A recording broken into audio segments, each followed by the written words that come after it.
নমস্কার। 1432 আমরা পদার্পণ করতে চলেছি। বছরের প্রথম পুজোই কিন্তু গণেশ বন্দনা। যে কোনো পুজোই কিন্তু প্রথমে কিন্তু আমরা গণেশ বন্দনা দিয়ে শুরু করি। তাই প্রত্যেককেই বলবো গণেশ বন্দনা করুন পয়লা বৈশাখের দিন। আজকের যে টিপসটা থাকবে সেটা হচ্ছে মূলত যারা ব্যবসা করছেন, যে কোনো ধরনের ব্যবসা। দেখুন, ব্যবসা করতে করতে বিভিন্ন অফিস কিংবা দোকান হোক, অনেকের দেখবেন যে ভালো চলছে না। কী করবেন?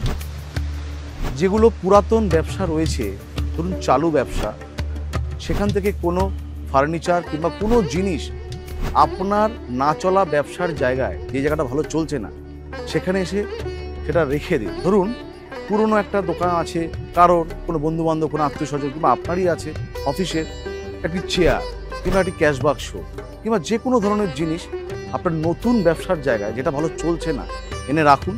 দেখবেন পুরনো ব্যবসার জায়গা থেকেও নতুন ব্যবসার জায়গা রমরমিয়ে চলবে। করে দেখুন।